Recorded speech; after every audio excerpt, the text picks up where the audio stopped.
Okay, all right. So this is our first lecture on special proceedings. So just a reminder, across every lecture that I will upload will be specific questions for specific members of the class. So what you must do is you must give your answers and post them in our group chat, right? You make sure that you go through the entire lecture so that you don't miss out on opportunities to give your recitations. Okay, all you need to do is type out your answer in the GC. So let's start.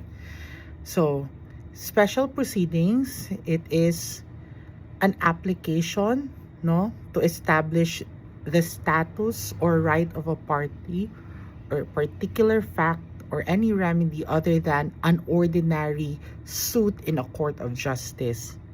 So when we speak of ordinary suits, then these are all other such suits that are not specifically provided for under any other provision of the rules, right? So suits that are civil in nature, suits that are criminal in nature, suits that are administrative in nature, that do not have a specific procedure outlined for that specific type of cause of action falls under special proceeding. That is why, generally speaking, if you are to be asked where can you find those cases under special proceedings, the answer is not only the rules of court, although a vast majority of our uh, cases that are under special proceedings are under the rules, but you could also find them in law, no? Say for example, no, in cases of the declaration of nullity, no? So since that declaration of nullity of marriages has a specific procedure outlined specifically for that cause of action, then it is a special proceeding.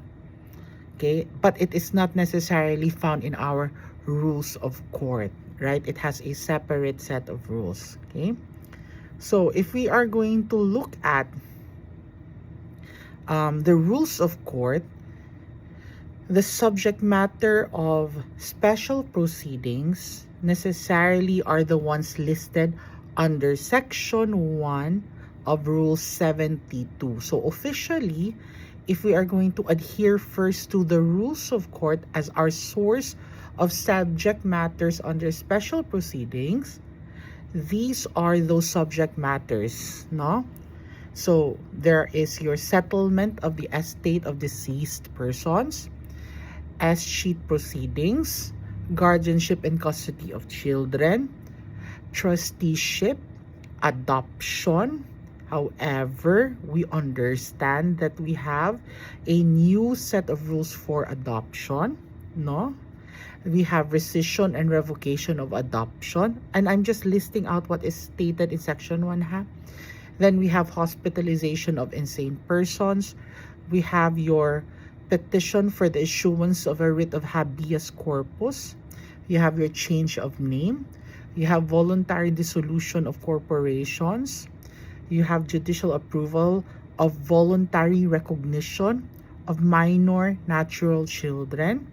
You have the constitution of the family home. You have a declaration of absence and of death. And lastly, under Section 1, cancellation or correction of entries in the civil registry. Considering the list provided for under Section 1 of Rule 72 and my introduction that I gave you a while ago, you must be confronted with the question of exclusivity of the list provided for. So it has come up in the bar exam in the form of case questions, whether or not the list under Section 1, Rule 72 is an exclusive list. The answer should be no. The rule is, so long as you are seeking to establish a status, a right of a particular fact, and if such cause of action does not find itself, or that provides for itself special rules, no, as to how it proceeds, then we say that the subject matter is under special proceedings. All right. So how do we then specifically and particularly distinguish the proceeding itself from a ordinary civil action and your special proceedings? Okay. First, when we look at our special proceedings, a special proceeding provides that it is a remedy by which a party seeks to establish a status, a right, or a particular fact. All right, a civil action of an ordinary nature is where one party sues another for the enforcement or protection of a right or the prevention or redress of a wrong. So unlike actions that are ordinary civil actions, a special proceeding is generally commenced with an application or a petition through a special form of pleading that is provided for under the law or under the rule, right? That is why I said a while ago that there is a specific type of procedure provided for under that subject matter. And if that is the case, it does not fall under ordinary civil action. In special proceedings, it does not pray for an affirmative relief, no, for injury, no, from a wrongful act or an omission, no. It does not necessarily need to state a cause of action that is enforced against a person, right? Because in your special proceedings, you're still trying to establish a specific right. You want that the right to be recognized. What you're trying to do in a special civil action is that your status or your right, you want the court to say, yeah, indeed, that is the case. Indeed, you are the guardian, no? As opposed to saying, you need to do this for this person. Say, for example, in a torts and damages suit, you need to pay for the damage or injury caused by your ward because you are a guardian, right? So your duty and obligation arising from the quasi-delict, no, is hinged on the fact of the vicarious liability of the guardian as to the ward. So the fact of guardianship in and of itself, no, is presumed to have already been established. On the other hand, when we talk about a special proceedings of guardianship, then you have to have your guardianship in and of itself first be declared. So the fact that you're a guardian is the subject of the special proceedings.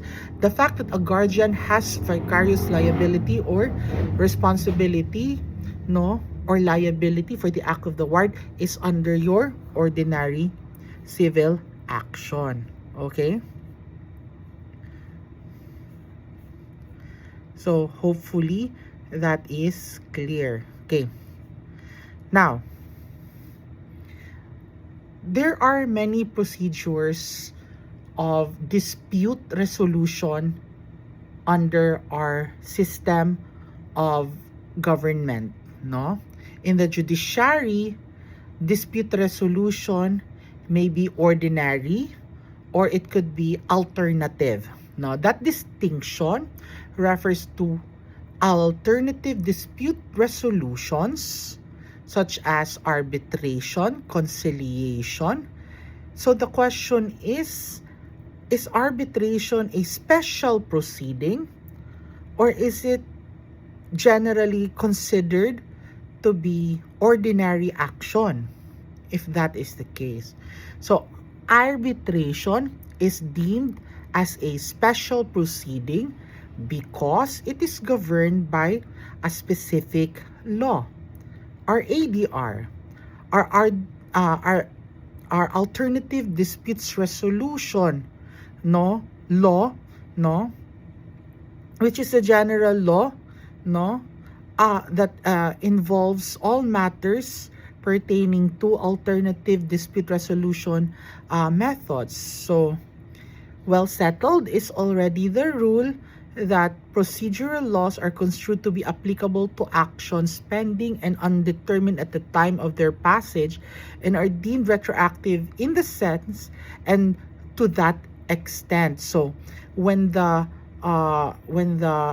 alternative dispute resolution law was passed, it was deemed applicable to past proceedings, and since these past proceedings, no, are now within the ambit of the alternative dispute resolution law and the rules in the IRR for that matter, no, they are now considered to be special proceedings, and therefore the proceedings are governed also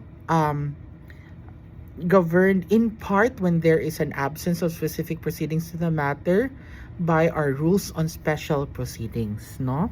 Okay, so how about so that's arbitration, but how about because you are under Attorney Frank, no? So how about our rules in liquidation, no?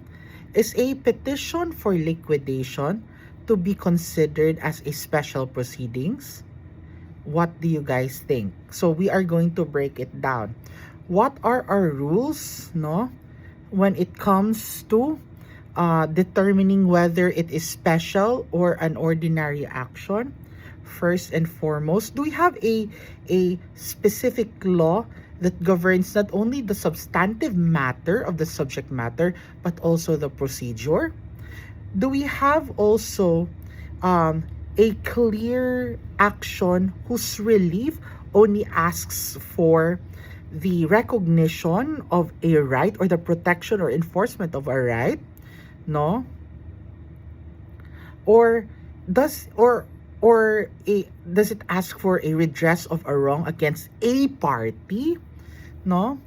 Does it pray for an affirmative relief from a wrongful act? Does it state a cause of action against a specific person, no? So in the case of liquidation, a petition for liquidation should be classified as a, what do you guys think? I'll give you a few seconds to think. It is a special proceeding. This is provided for under Pacific Banking Corporation Employees Organization versus the Court of Appeals. Why? Because the petition to liquidate doesn't actually seek enforcement of a right, no? Nor the prevention or redress of a wrong against a party. It doesn't pray for affirmative relief. It just merely asks the court, no, to recognize the fact of insolvency of a particular corporation, that corporation's insolvency renders it incapable of rehabilitation, no, and that fact, that recognition will have a pertinent rules and laws attached to it, right? Okay, so it stops or changes the nature of the person, and it might indirectly affect, of course, creditors and whatnot, no? But primarily what you are asking is first and foremost the recognition of a status. And so it is a special proceeding. Okay. Okay, so we discussed arbitration, we've discussed liquidation, because these are actually already found in cases. Let's talk about, because I think it is just this morning, as of the time I am recording this, that there was actually the announcement from the Supreme Court as to the passers of the Sharia bar examinations. You should know what the Sharia bar examinations are, and the Sharia system of laws, as it is still part of our judiciary, right? Okay, If that is the case, no, our proceedings before the Sharia court, ordinary civil actions,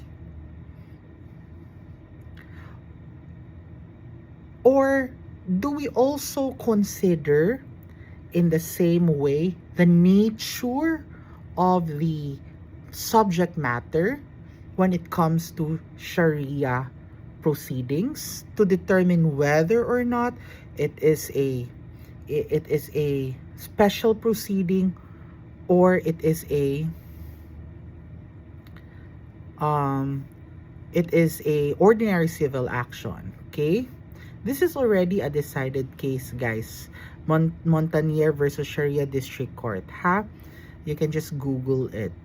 So essentially, what happened in this case is that there is a petition for the settlement of the estate uh, uh, of an individual, no? So, a Montanier Senior, no? So, the question is whether or not it is an ordinary civil action, or whether or not whether it is a special special proceeding. And the crux of the matter is, because if it is a special proceeding, then we do not necessarily apply the requirements or the procedure under ordinary civil action. But if you are going to analyze this case with the facts that I gave you, no, we are looking at a case where there is actually the determination of the estate, no, the estate of a decedent. Now, if you are going to look at section 1 of article or rule 72, you know that the settlement of the estate of a deceased person is number 1 on the list, as that is considered to be special proceedings. So does that apply as well to this case, so that when we go through the motions of procedure, we adhere to special proceedings rules as opposed to ordinary civil action rules? And there is a lot of distinction that we will discuss later on, ha? So what do you guys think? I will give you a few minutes to go to think it over, ha? Try to analyze. Is it a special proceeding or an ordinary civil action?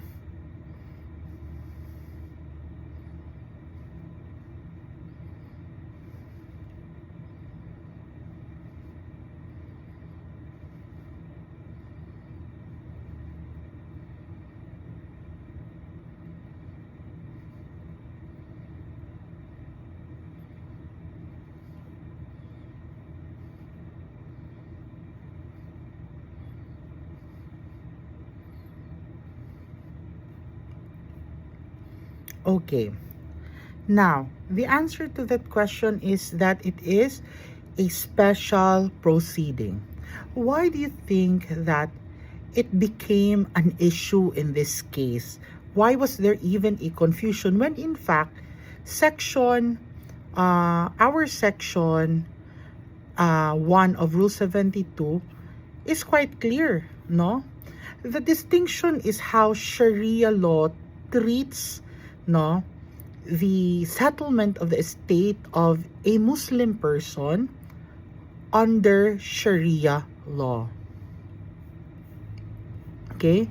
The reason for that is because under Sharia law, what happens is that there is actually a designation of plaintiffs and defendants. There is a designation of plaintiffs and defendants. There are people who are asking, and there are those that oppose it, no? The problem with that is that it seems to run counter to our initial idea of special proceedings nga dapat wala kay gikontra. Remember? Because dapat wala kay gipakita nga cause of action directed against a person. Wala kay gi-raise nga recognition of a right against a person or protection against a person, no? Because if that is the case, ordinary civil action, but ningon ng Supreme Court, dili, no? It doesn't matter kung giunsa pagplastar, kung naabay kontra or dili, but you go back to the very core of a special proceedings, and that is, it is a proceeding that is a remedy by which a party seeks to establish a status, a right, or a particular fact.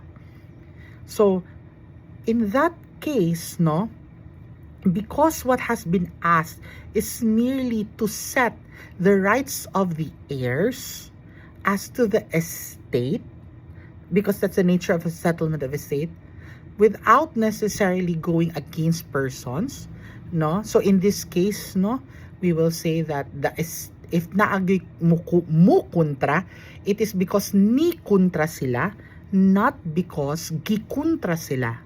Are we clear on that? So when there was a designation of plaintiffs and defendants, the parties, no, there was merely a recognition that there is a person who is asserting the establishment or recognition of a right vis-a-vis persons who may oppose it after the fact of assertion. As special proceedings, no, as a special proceeding, the purpose of the settlement of the estate of the decedent is to determine unsa gyud ang part sa estate. What is that? Recognition of a fact. Pay its liabilities, no, because the payment of liabilities is the indirect consequence of the determination of the available estate, and to distribute the residue to those who are entitled.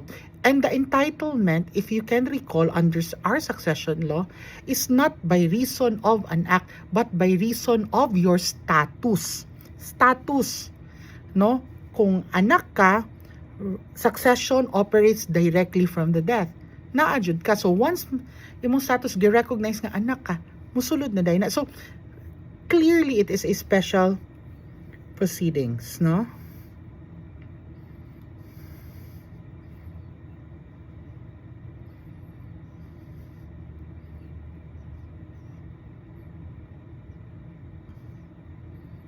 Okay, sige.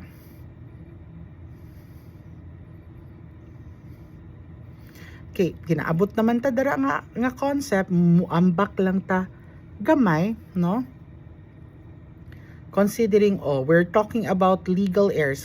Ako man gid jud pud ang inyo ang succession, no?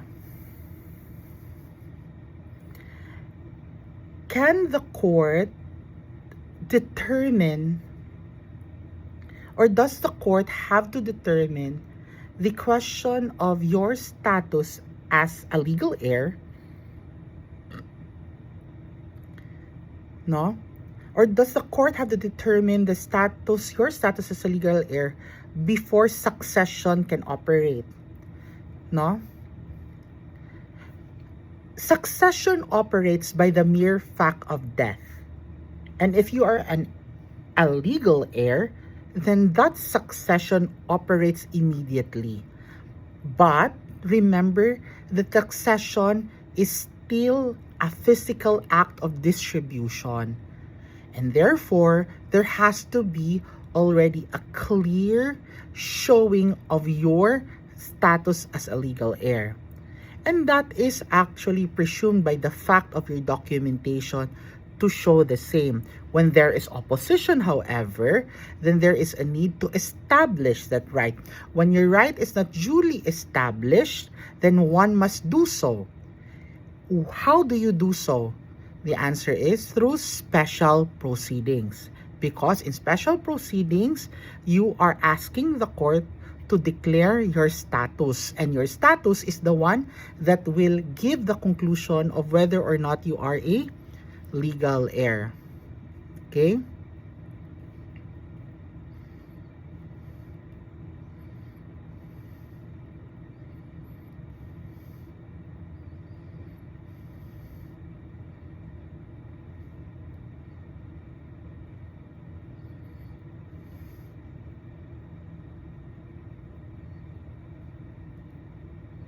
Okay.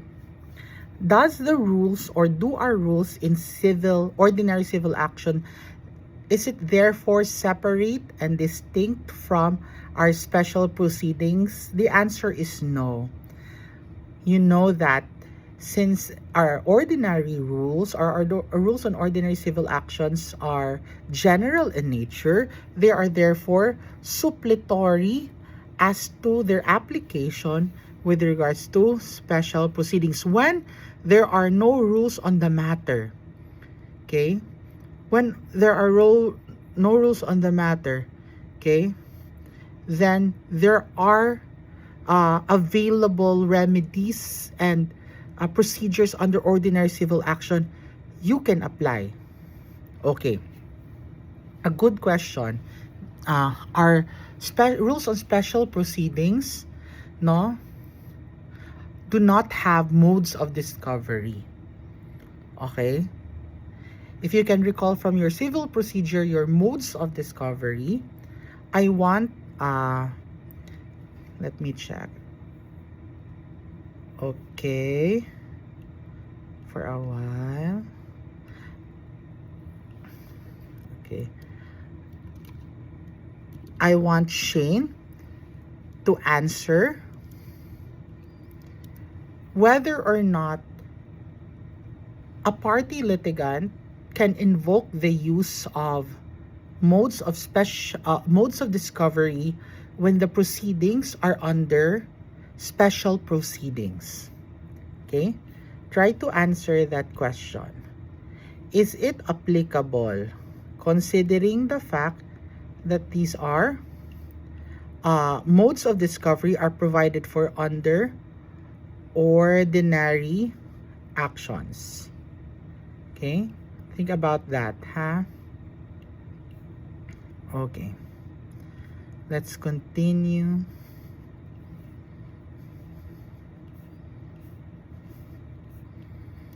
Let's go to to Rule 73. Okay, let's look at the estate of a deceased person.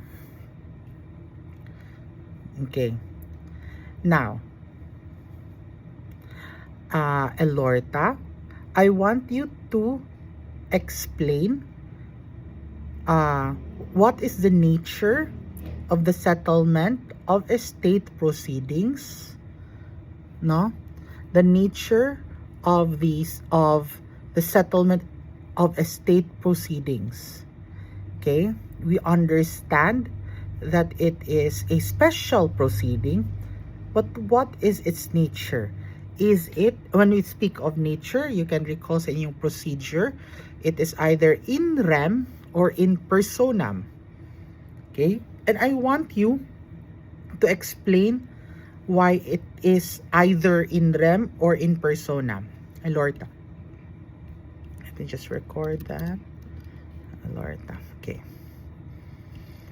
Okay, anyway, let's proceed. Okay, let's proceed with Rule 73. Okay, estate of deceased persons. Now, the claims against deceased persons should be filed during the settlement proceedings of their estate. Such proceedings are governed by Rules 73 to 90 of the rules. So we're already on Rule 73 and we will progress to the other rules as scheduled. Okay, although rules governing ordinary actions may, as far as practicable when there is an absence, still apply to these proceedings, please take note that they are generally governed under Rule 73 to 90. Okay? Sige na tayo rules of procedure. For sure, you already know the substantive law of the matter. Correct? The substantive law of the matter is, of course, your laws on succession, which you already had with me. Okay? Let's talk about jurisdiction then. Okay, jurisdiction, no, over probate proceedings is still pursuant to RA number 7691. Okay? So, what then is our rules in the determination of our jurisdiction? Okay. First question. Is this case incapable of pecuniary estimation? Okay. I want you to look at our laws on the matter. Okay. Is this capable of pecuniary estimation?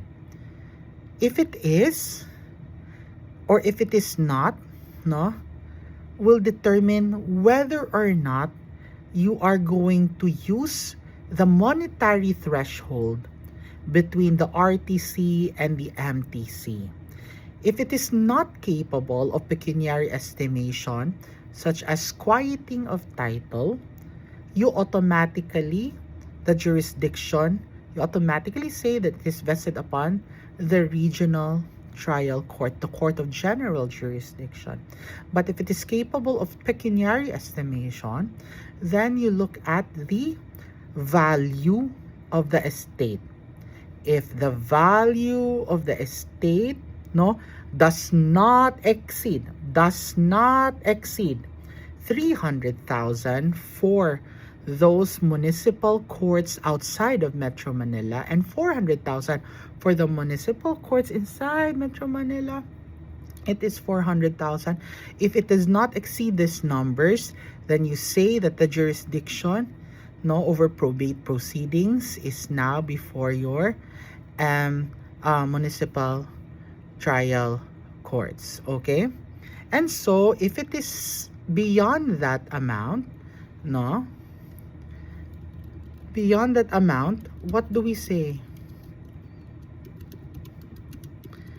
Where does it get lodged to? We should say that it is lodged in the regional trial courts, right? Okay. Now, I want you to remember that number, because these are actually the values for your for the determination of jurisdiction over cases which can be pecuniarily estimated, right? However, we now have new rules on the matter of, specifically on the matter of probate and reprobate proceedings. And these are 2024 rules. Okay. These 2024 rules have now specifically carved out our rules on jurisdiction only and specifically for our administration of estate, so settlement of estate, right? So what is then the rule now? Okay, this is something to the chagrin of a lot of municipal trial court judges, because now, and this is only for estate, correct? So kanila atong rules nga gikuan karon, it is now 2 million. Okay, it is now 2 million. So 2 million or below, so 2 million or below, so meaning kung 2 million sirado, sulod paghapon siya or below sa MTC. But above na gani ka 2 million, so you are going to go to the RTC na. But please, these are only for your estate. Ha? So the 300-400 rule is still applicable for pecuniary estimations or cases that are capable of pecuniary estimations. But specifically for the estate, remember that it is already 2M. So if you are going to have that, then you will have to go through the municipal trial courts.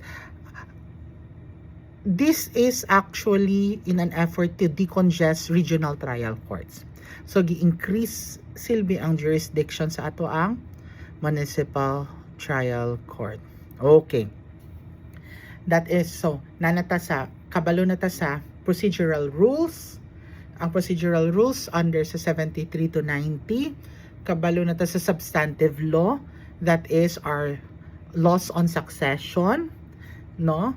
And then kabalo na ta sa jurisdiction, that is determined, no, by way of the allegation of the expanse of the estate, no? And then we look at the value of that estate, and we know that it has to be 2 million or below for municipal courts and above 2 million regional trial courts, right? Okay, so we do not abide by the 400, 300. Okay, but next question is venue. I want you to look at section 1 of Rule 73. Okay? The venue is the residence of the decedent at the time of his death. Okay, very easy. The residence of the decedent at the time of his death. That is the venue. But what is venue again? Let's just review. No? Venue, no, is the specific court, no, of a specific place where the case ought to be filed. No? The specific court of the specific place, that is your venue. So you know that we have MTCC, Municipal Trial Court in cities in Dipolog. We also have Municipal Trial Courts in cities in Dapitan. We have Municipal Trial Court in cities in Ozamis, no, in Pagadian, in Dumaguete. But these are different venues, correct? So when can we say that I need to file in Dipolog or I need to file in Dumaguete, right?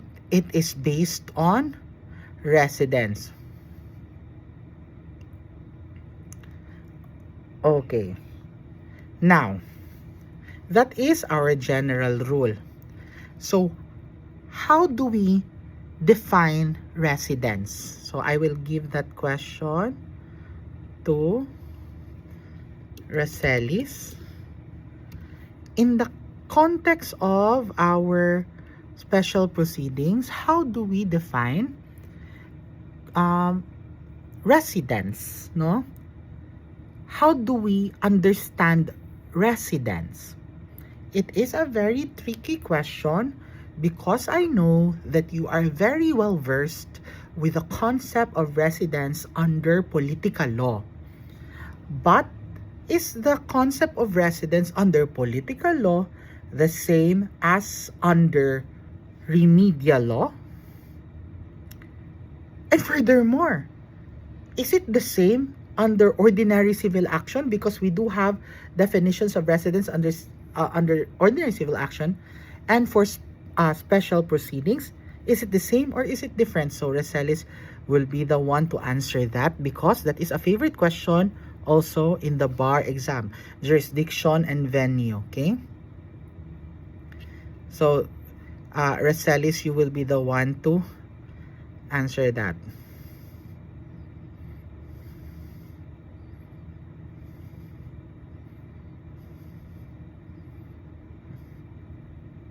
Okay. All right. So, I do not want to explain because it will preempt your answer. So, I will just move forward. Okay. So, for the purposes of our let's try to go back because we did say that our court, when trying a case under special proceedings, now we'll try to go back. When trying a case for special proceedings, the court merely declares, it merely recognizes a right. It does not actually compel people to do something. So you don't have a cause of action against a person. So when you have that right, technically speaking, wala kay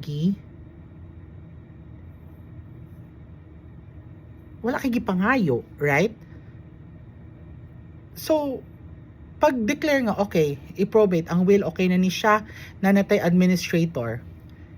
Ningon na ang court nga, kaning will, pwede na ni siya i-execute, etc. etc.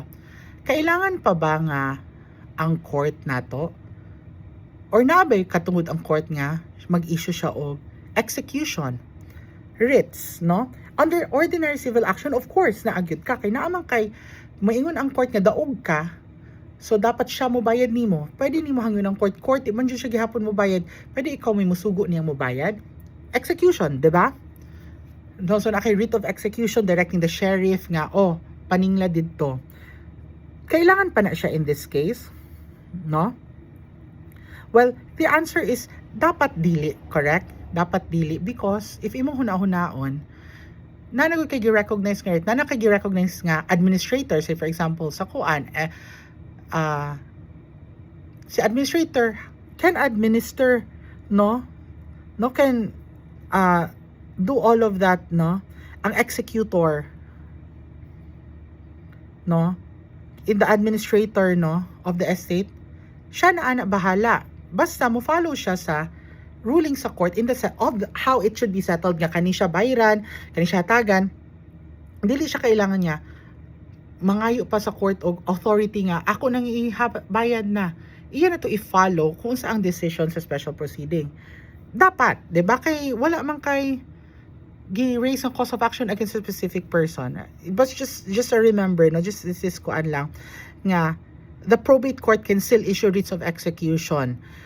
For example, no, kanang sa a partition kay naman ay gastuon, kay magbahin-bahin man ang yuta, nya mingon ang court nga, you will also divide the cost. Dili man sila mo bayad sa cost. Unsa man buhaton ni administrator nga wala man niya ang authority over the personal kwarta sa mga heirs nga mao man ilang i-contribute, di ba? Lisod po iyang tulison. So it is then the court can issue a writ of execution. So the writ of execution, therefore, as an exception to the rule of no writ of execution by the probate court, is only allowed when what needs to be executed are things or actions not directly coming from the estate, no? Although it is in favor of the settlement of the estate.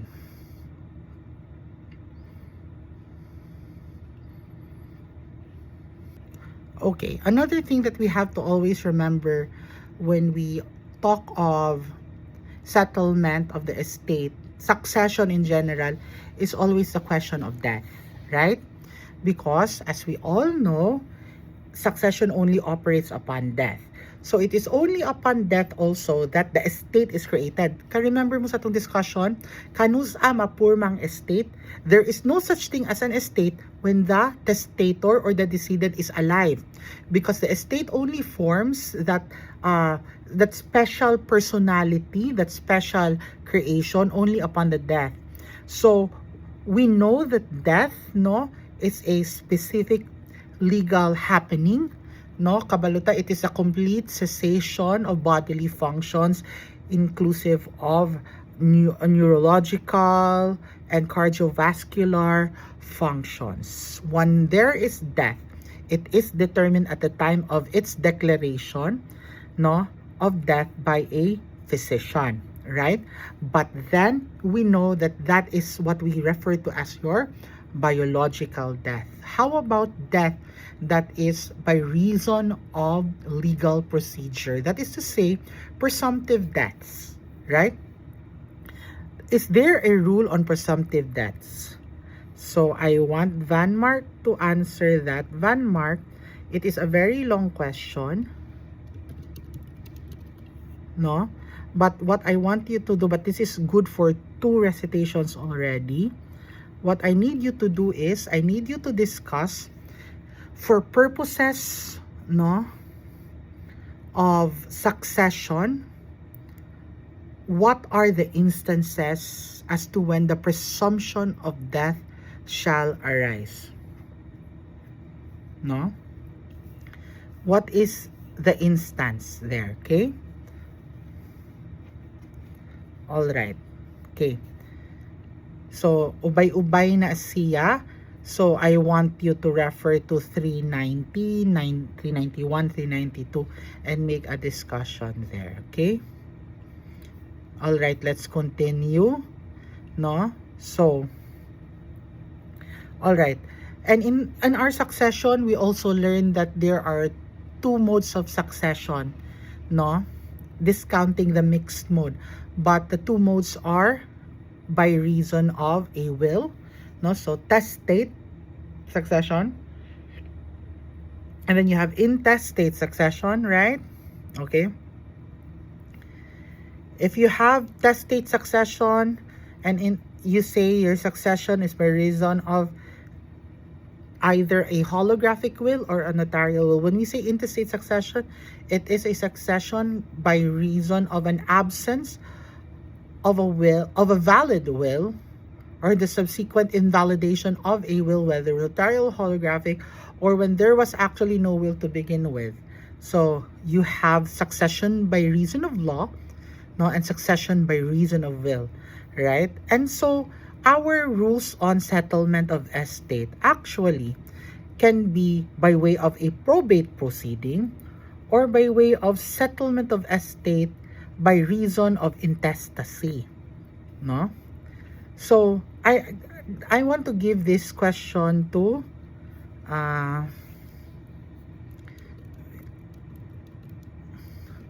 Shane. Shane, what will happen or what do we do? Say for example, nagsugod ko og intestate proceedings, but in the middle of the proceedings na inigawas nga witness abogado ana siya, ha, na may will. Na may will. So what will happen? Kana lang, muna ang scenario, na may will. Should it continue? And we just replace it with a probate proceedings? Ang intestate proceedings? Do we dismiss the intestate proceedings? No? We dismiss it, we discontinue it, and we just wait if there is a new proceeding that is filed, probably a probate proceeding, right? So that is your question. Very, very easy question. Okay? All right. Let's go to Rule 74. For Rule 74, it provides for the extrajudicial settlement by agreement between heirs. Now, I want you to be very, very attentive as to this part of our discussion. Very, very important, Nisia.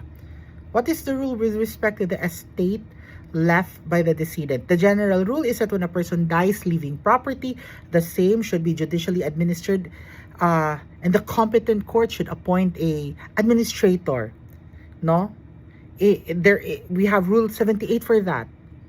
Okay, in case the deceased left no will, or in case he had left one, should he fail to name an executor therein. That's the rule, right? Okay, but what if there is no will? What will happen then? You go to intestacy, right? Okay, if there is intestacy, then how do we then divide the estate? The truth of the matter is the law divides it for you. The law actually prescribes, no? The law prescribes what you're supposed to get out of the estate, even if it is intestacy, right? The law gives you that, okay? Okay? But if there is no so if that is the case, if the law provides you that, how then do you actually physically partake of the estate? Muadto lang ka sa BIR mayon ka sa ako man ng mama isuhi kog e-car para mapabahin na nato. There has to still be a positive act. There has to still be a recognition of the fact that there is a decedent. The decedent left the estate. He left an estate without a will, no? And that there are these heirs. Correct?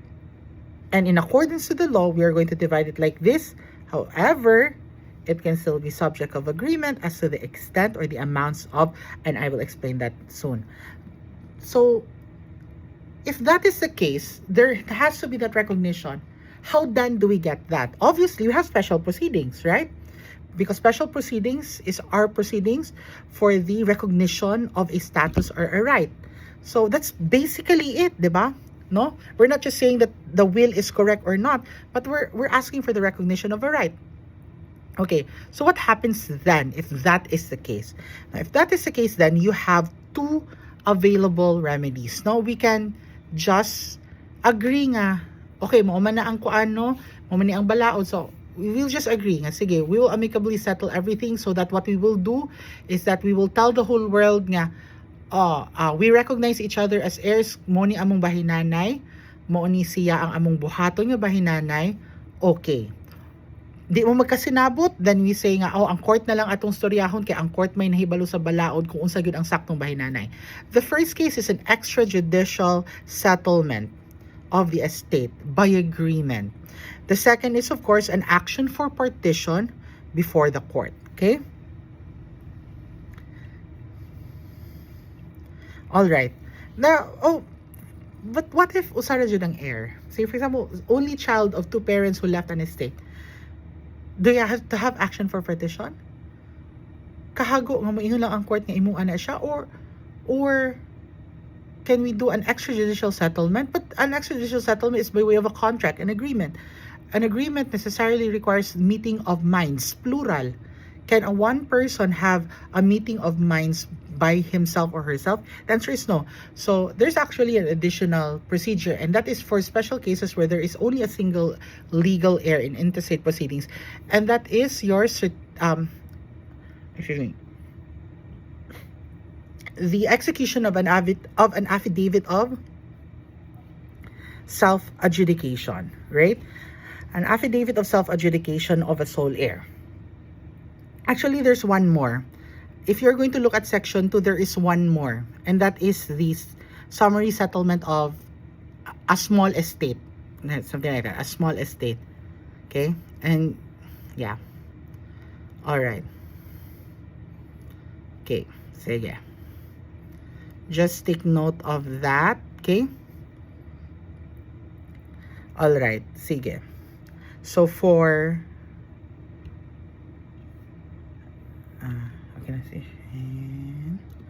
for Elorta, I want you to discuss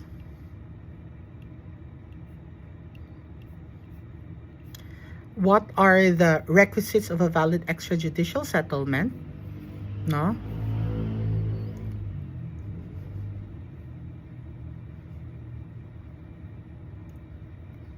And then for Reselis, I want you to discuss what is the summary settlement of estate of a small value. What are the rules for that? I need you to do that. Okay? Now, of course, obviously, self-adjudication is executing an affidavit saying ako ra jud ang kuan, walay lain, mo ni ang estado sa akong kuan. And then that is already a document that you can use, no, to confer to yourself rights over the property. Okay? So we don't need to discuss that. Kana lang, summary settlement. So I need you to say pilang amount, unsa ang i-file, asa ka mo file, etc. And the same with Elorta for your extrajudicial settlement. What are the requisites for a valid extrajudicial settlement? Okay? All right. Now, my next question is then this, no?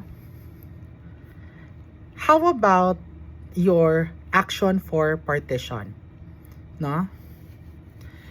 You have an option to file action for partition when your heirs cannot agree to extrajudicially settle the estate.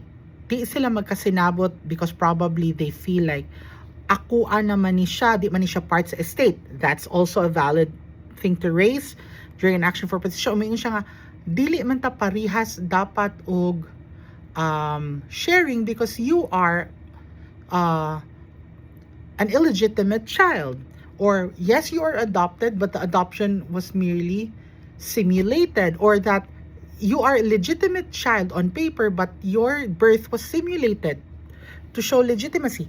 Things like that actually, no, change the order or the extent of your partition, because you know that legitimate children do not have the same share as illegitimate children, because the latter only gets half of the share of the legitimate child, and that is still dependent on the availability of a free portion. So how do you do that, right? So how do we then resolve that issue if there is no agreement? Because an agreement has to have a meeting of minds. The problem with that, therefore, is that it should be given to the court, right? So if they do disagree, what type of action is that? Is that an ordinary action or a special civil action? Okay, we go back to section 1. All right. When there is no agreement, okay, when there is no agreement amongst the heirs under section 1's first paragraph, they may do a separate action, no? They may have an action for partition, and that action is ordinary in nature. Okay? So why is it then ordinary? It becomes ordinary because you actually have a problem or an issue when it comes to the sharing and the possession of the properties in the will. So there is a chance that you are going to be directing a person. Okay?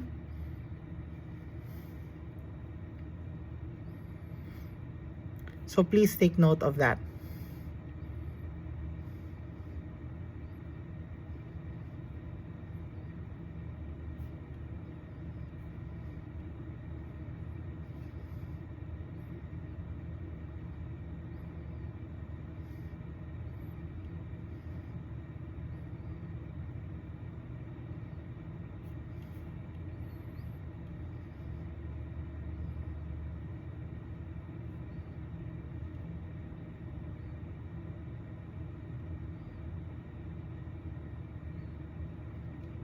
Okay.